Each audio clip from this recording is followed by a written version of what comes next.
નમસ્કાર વિદ્યાર્થી મિત્રો, આપણે તમે જાણો છો તેમ આપણે 3 ચેપ્ટર બધા પતી ગયા છે. તો આપણે ફરીથી એકવાર આ વખતે પુનરાવર્તન કરીશું, એટલે કે રિવિઝન કરી લઈશું. એટલે પછી તમને કોઈ વાર પણ કંઈ પ્રોબ્લેમ હોય કે કંઈ બી સ્વાધ્યાયનું કરવાનું આવે તો આપણને ખબર પડે એટલા માટે.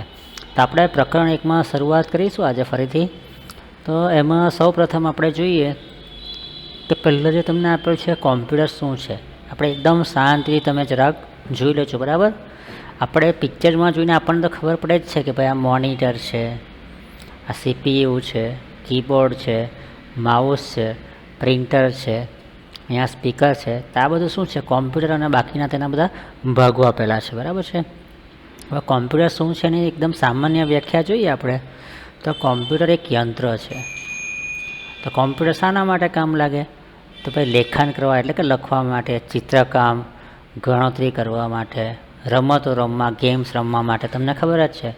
પછી ગીત સંગીત સાંભળવા, તેમજ કાર્ટૂન, ફિલ્મ કે ચલચિત્ર એટલે પિક્ચર આપણે મૂવી જોવાના કે કેવી રીતે એના માટે ઉપયોગ થાય. અને બીજો એનો ફાયદો છે કોમ્પ્યુટરનો કે તે ખૂબ ઝડપથી કામ કરે છે. તે પાછું ભૂલ પણ કરતું નથી. તે આપણું કામ સહેલું બનાવે છે. તે ઘણું બધું યાદ રાખી શકે છે, કારણ કે અંદર મેમરી આપેલી હોય છે વધારે, તો એ યાદ પણ રાખી શકે છે. ને ખૂબ લાંબા સમય સુધી કામ કરે છતાં તે થાકતું કે કંટાળતું નથી. આપણે કામ કર્યા કરીએ કન્ટિન્યુઅસ લાંબા ટાઈમ તો આપણે થાકી જઈએ, પણ કોમ્પ્યુટર થાકતું નથી, કારણ કે કોમ્પ્યુટર એક યંત્ર છે, તે થાકતું નથી. ને બીજું કે કંઈ બી ગણતરી કરવાની હોય તો જટિલમાં જટિલ ગણતરી કરવાની હોય તો એ ખૂબ ઝડપથી કરી શકે છે. પછી આપણે જોઈએ તેના જે બધા ભાગ આપેલા છે તો કોમ્પ્યુટર વિવિધ ભાગોનું બનેલું છે, જે નીચે મુજબ છે. તો અહીંયા આપેલું છે આપણને, પહેલું શું છે કે મોનિટર, પછી છે keyboard, mouse, CPU, printer, speaker, બરાબર. સૌ પ્રથમ આપણે વાત કરીએ મોનિટરની, તો તમે જોયેલું તો છે. તો મોનિટર ટીવીના પડદા જેવું દેખાય છે, ટીવી જેવું દેખાય છે. તેને વિડીયો પણ કહેવાય. વિડીયો એટલે વિઝ્યુઅલ ડિસ્પ્લે યુનિટ પણ કહે છે. પરીક્ષામાં તમને પૂછાય, કારણ કે કીબોર્ડ વડે તમે જે કંઈ લખો તે બધું જ ક્યાં દેખાય? તો મોનિટર પર દેખાય આપણને. તેના પર કાર્ટૂન, ફિલ્મ તથા ચલચિત્રો એટલે કે મૂવી પણ તમે જોઈ શકો. બીજું અગત્યનો ભાગ છે તે છે એનો કીબોર્ડ. તો આપણે કીબોર્ડમાં જોઈએ તો કીબોર્ડ પર ઘણી કી આવેલી છે, બરાબર છે. આ બધી કી અહીંયા આગળ તમને જોવા મળશે, બધી કી તમને. હવે કીબોર્ડ પર ઘણી બધી કી આવેલી, તેમાં જે બી ઉપયોગ કરવાના હોય તમે ટાઈપ કરીને ઉપયોગ કરવાના હોય તેના માટે થાય. તો બધા અક્ષરો આપેલા અહીંયા પહેલાં લખેલું છે, બરાબર. તમને કે અંકો લખવા માટે નંબર કીનો અને અક્ષર લખવા માટે તો અહીંયા A to Z આપણે આપેલું છે. તે શું થાય કે તમારે અક્ષર લખવા માટે થાય. પછી તમારે નંબર લખવા હોય તો અહીંયા 1 2 3 4 5 6 7 8 9 0 આપેલું છે. બીજી જગ્યાએ અહીંયા પણ આપેલું છે તમને, એના પરથી બી તમે લખી શકો. ને આ વચ્ચેની જગ્યા છોડવાની હોય કે કંઈ બી કરવાનું હોય વચ્ચે, તો એના માટે સ્પેસ બાર એટલે કે આ સ્પેસ બારનો ઉપયોગ થાય છે. પછી નવી લીટી પર જવા માટે એન્ટર કી, એટલે અહીંયા આગળ એન્ટર કી આપેલી છે કીબોર્ડ પર. બધી એક સરખી જોઈને એક જ જગ્યાએ, બરાબર છે તમને. તો તે તમે જો એટલે તમને ખબર પડે કે ભાઈ કઈ કઈ કી આવેલી છે અને શું છે બાકીનું, ને એન્ટર કી ક્યાં આગળ આવેલી છે અને કયો ઉપયોગ થાય છે તમારો. કે આપણે નવી લીટી પર જવું હોય તો એન્ટર કી મારવાની, બરાબર છે. પછી તેના પછી આપણે અત્યારે આપણે જે જોઈએ છે તો મોનિટર અને કીબોર્ડ જોયું, પણ તેના સિવાય બીજા અગત્યના ભાગ જોવા હોય તો એના પછી કેપિટલ અક્ષરને એવું લખવું હોય આપણે તો કીબોર્ડમાં જઈએ આપણે તો અહીંયા કેપ્સ લોક આપેલું છે.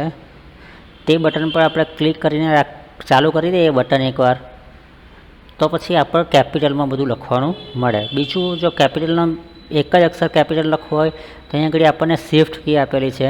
એ શિફ્ટ કી આપણે દબાવી રાખીએ અને પછી અક્ષર લખીએ તો પણ કેપિટલમાં લખાય, બરાબર છે. પછી કર્સરને એક લીટી ઉપર કે નીચે જવા માટે ડાબે કે જમણે ખસેડવા માટે કર્સર કીનો ઉપયોગ થાય. એટલે કર્સર કી એટલે આ જે 3 4 અહીંયા દેખાય છે તમને 1 2 3 3 ને 4, આ ટોટલ 4 કી છે ઉપર નીચે ડાબે જમણે જવા માટે. આને કર્સર કી કહેવાય કે તમે ઉપર નીચે જઈ શકો. પછી એમાં આપેલું છે કંઈ બી ભૂંસવું હોય આપણે તો બેક સ્પેસ.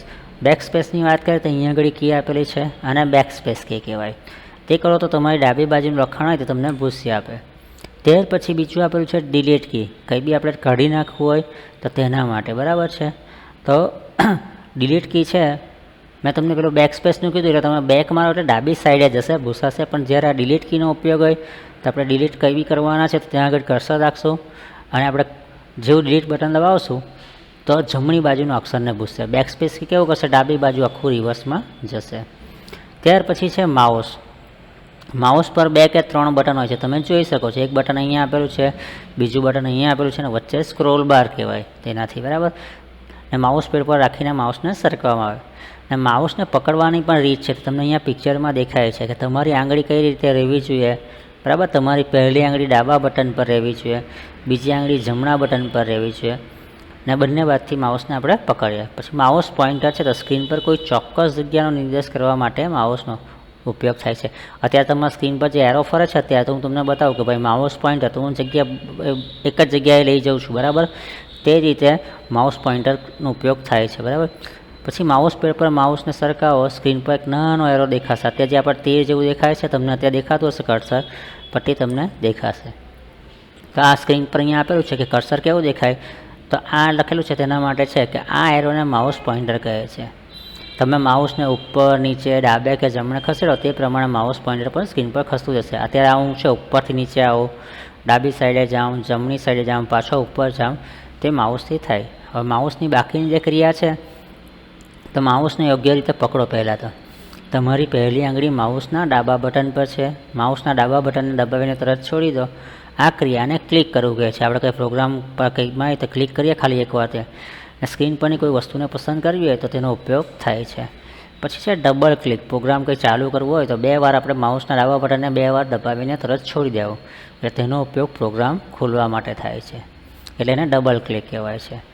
જ્યારે તમે માઉસનું ડાબું બટન દબાવેલું જ રાખીને ખસેડો, એ ક્રિયાને ડ્રેગિંગ કહેશે. કંઈ બી વસ્તુ આપણે ખસેડવી કરવી હોય તો બટન દબાવી રાખવાનું, ને પછી આપણે માઉસને સરકાવીએ એટલે આપણે જ્યાં આગળ લઈ જવું હોય તે ખસી જાય, તેને શું કહેવાય, ડ્રેગિંગ.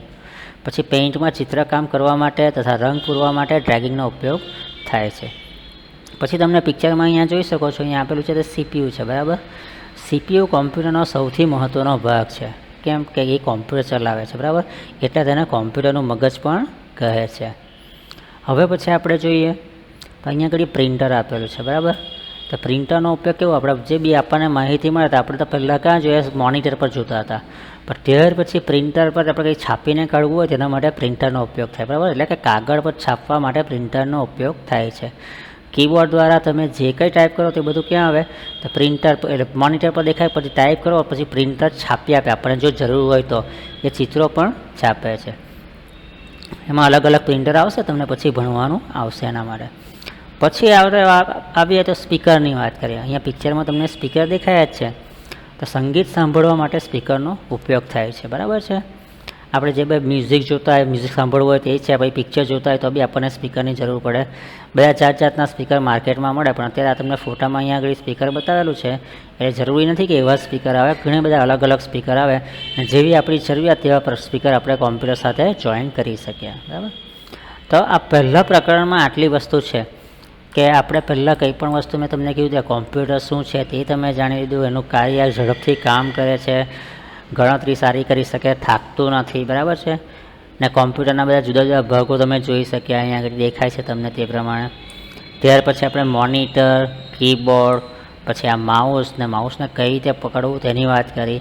ને આપણે કીબોર્ડમાં બધી કી આપેલી છે, અહીંયા ઉપર ફંક્શન કી આપેલી છે, અહીંયા આલ્ફાબેટ આપેલી છે, આ નંબર કી છે, પછી આ સ્પેસ બાર છે, શિફ્ટ કી, અલ્ટર કી, એમ બધા ઘણા બધા જેટલા ઉપયોગ છે તે આપણે તમને જણાવવામાં આવ્યા, બરાબર. ત્યાર પછી અહીંયા આગળ આપણે માઉસ કઈ રીતે પકડવું તે અહીંયા આગળ પિક્ચરમાં બતાવેલું છે, એટલે તમને કંઈ પણ તકલીફ પડે તો એના પરથી ખ્યાલ આવી જાય, બરાબર છે. પછી અહીંયા આગળ માઉસના એરો પોઇન્ટરની વાત કરીએ આપણે કે પોઇન્ટર કઈ ટાઈપનું, અને અત્યારે બી મારું માઉસનું પોઇન્ટર ફરતું છે તો તમને એના પરથી ખબર પડી જાય, બરાબર. ને માઉસની બધી ક્રિયાઓ કે સિમ્પલ આપણે એક જ વાર ક્લિક કરીએ તો એ વસ્તુ અલગ ચાલે, અને ડબલ ક્લિક કરીએ કોઈ બી પ્રોગ્રામ ખોલવો હોય તો 2 વાર બટન દબાવીને તરત જ છોડી દે, વારંવાર ફટાફટ દબાવીને તો તે થાય. અને જે CPUની વાત કરી, CPU સૌથી અગત્યનો મહત્ત્વનો ભાગ છે, કોમ્પ્યુટર ચલાવે છે, એના વિશે બી બધું જાણવાનું મળશે. કારણ કે જે પણ ગણતરીનું કાર્ય કરવાનું હોય કે બધા કમાન્ડ આપવાના હોય બધું તે ક્યાં આગળ થાય, CPUમાં. આપણે આને CPU ભલે કહીએ, પણ આ એક બોક્સ છે, એની અંદર મધરબોર્ડ આવેલું હોય છે ને એના પર CPU હોય છે, બરાબર. તે CPUના બી અલગ અલગ ભાગ છે, આવશે તમને ભણવાનું. પણ આ CPU ના હોય તો આપણે કંઈ પણ કાર્ય ના કરી શકીએ. એટલે સૌથી મહત્ત્વનું કયું છે તો ભાઈ CPU, એટલે જ એને શું કહેવાય, કોમ્પ્યુટરનું મગજ પણ કહેવામાં આવે છે. તો વિદ્યાર્થી મિત્રો આજે આપણે કર્યું તે પ્રમાણે જોઈને તમે ફરીથી જો એક્સરસાઇઝ બાકી તમારી સ્વાધ્યાય આપેલું છે તે બાકી હોય તો કરી દેજો. હવે પછીના લેક્ચરમાં હું તમને સ્વાધ્યાયમાં જે જવાબ છે તે જવાબ લખેલા હશે તે તમને મોકલીશ, બરાબર છે ને. એને બી આ રીતે આપણે જોઈશું કે ક્યાં આગળ જવાબ આપેલો છે અને આ છે, એટલે તમને જોઈને ખબર પડી જાય ને તમારા જવાબ સાચા છે કે ખોટા છે તે પણ તમને ખબર પડી જશે. તો આજના આપણા એપિસોડમાં આપણે આ પહેલાં પ્રકરણનું જે કર્યું બીજી વખત બીજું રિવિઝન કરીશું, બરાબર. રિવિઝન તે બે પણ એક્સરસાઇઝનું પણ આપણે વાત કરી લઈશું. તો આજનું આટલું જ છે આપણું. નમસ્કાર વિદ્યાર્થી મિત્રો, ફરીથી આપણે મળીશું.